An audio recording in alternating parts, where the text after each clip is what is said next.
Call of Duty's Warzone 2.0 and DMZ modes are being streamed today. Battlefield 2042 leaks show that content was cut from post-launch support. Star Citizen's next update includes a new mechanic that will dramatically change ship-to-ship combat, and much more on Today in Gaming.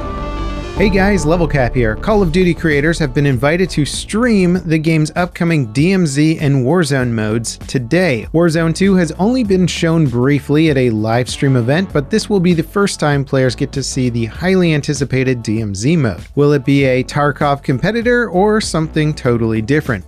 Infinity Ward still have some weapon balancing to do before Warzone 2's launch. Players have discovered a loadout for the Bryson 890 shotgun that one hit kills enemies at any range. We expect Warzone will have its own weapon tuning with unique headshot multipliers and body shot damage value, but that didn't stop the 725 shotgun in Modern Warfare from dominating the game's meta for weeks. Warzone struggled to find a consistent balance in weapon meta for its entire lifecycle. Hopefully the Bryson 890 loadout isn't indicative of Warzone 2's future meta. Leaker Tom Henderson claims that DICE scrapped more ambitious plans for Battlefield 2042's live service content because of the game's rough launch. He says he was given internal documents describing post-launch content, including multiple maps per month and expanded support for Portal. In August, DICE confirmed future seasons of 2042 content would offer a small amount of maps and weapons as seasons 1 and 2. The game's website was recently updated to reflect that messaging more explicitly. The maps page now reads, "Each season introduces a map with new experiences." Previous versions of this page talked about the game's 128 player modes. None of this is really surprising, but it is unfortunate to hear that DICE had more ambitious plans for post-launch content, which we are not seeing.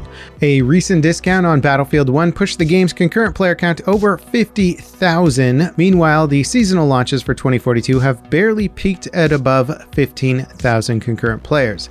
It's clear the general interest in 2042 isn't really growing, even though the game is getting better with each update. The last hope for this game is the Specialist rework. DICE are reworking the Specialist to function more like traditional class structures of past titles.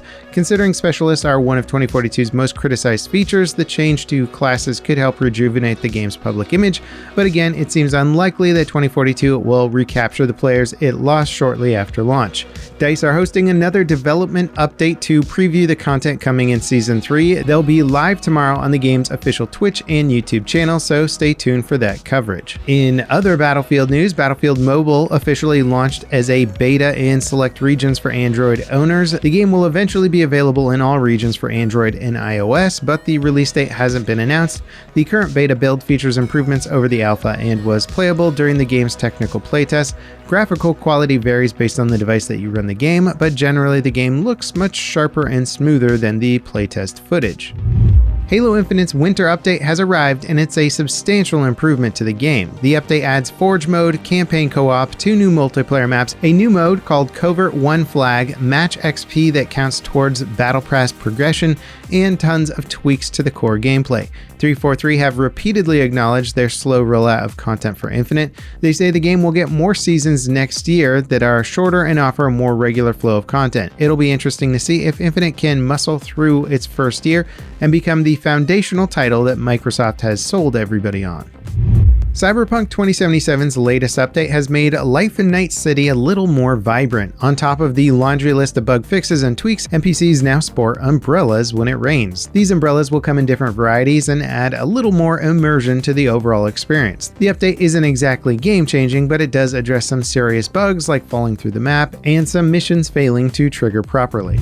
Star Citizen's 3.18 update is adding a soft death mechanic to ship combat. When released, your ship will have a 70% chance of reaching 0 health without actually exploding. This will leave you stranded in space but still alive with your ship's cargo intact. The other 30% of the time your ship will explode, killing you and taking a certain percentage of your cargo with it. The system is essentially a proof of concept to test gameplay around disabling ships. The devs are also working on an updated damage system that will physicalize destruction. This will allow you to disable key ships by shooting them in specific areas versus just having a total health pool. Data miners designers have also discovered a new ship that will likely be revealed during this year's Interstellar Aerospace Expo, which starts on the 18th. The new ship is called the Galaxy and is manufactured by RSI. It's a larger, more modern take on the Constellation. It'll be a modular ship that can be rigged for combat, refueling, transportation, or other things. It's currently in development, so don't expect to fly it during the event. Ubisoft says the Prince of Persia remake isn't cancelled, even though they're issuing refunds to pre-order customers.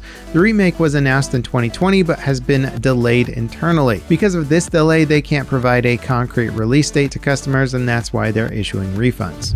Sony is allegedly working on an MMO set in the Horizon franchise. Studio NCSoft is apparently developing the title, according to industry insiders. The game is referred to as Project H in the studio's job listing, suggesting development is still in pre-production as they hire developers. The franchise's creator, Guerrilla Games, had ambitions to create a multiplayer or co-op experience for the Horizon games, but prioritized a more well-rounded and fully realized single-player experience instead for both Zero Dawn and Forbidden West. Now, before we get to our next story, check out our latest community poll about 2042's 1-year anniversary. Have all the updates to the game changed your mind about it, or is it still the same? Cast your vote and let us know your thoughts on DICE's handling of the game's post-launch support. Legendary music composer Mick Gordon released a lengthy and damning statement regarding his work on Doom Eternal. Gordon created the game's music, but id Software had their lead audio designer put together the official original soundtrack. Around the OST's release, id's executive producer Marty Stranton released a Reddit post explaining that the relationship between the studio and Gordon had reached an impasse after months of Gordon's inability to meet deadlines or expectations. However, Gordon's statement paints a bit of a different picture. It's a pretty lengthy read, but the core issue was that id requested Gordon to deliver final music for 2 levels per month very early in development. Gordon cautioned the devs that he'd essentially be doing guesswork to make the music fit with the levels that were still a year away from entering development. The devs insisted and ultimately rejected these early tracks since they didn't fit with the final design of the levels. The back and forth led to a sour relationship between the executives like Marty Stranton and Gordon. Later, Gordon discovered the devs had used all of his rejected tracks, doubling the amount of music in the game from what he was initially contracted for. He went unpaid for this additional music until id offered a 6-figure settlement that would have prevented Gordon from going public. He declined and released his statement instead.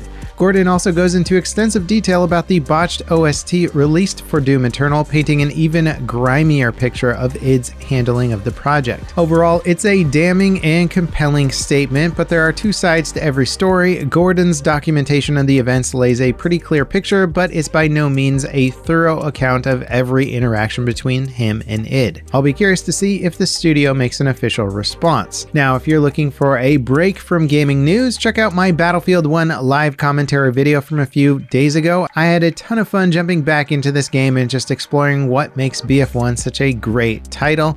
As always, thanks for watching, and I'll catch you next time. This is Level Cap, signing off.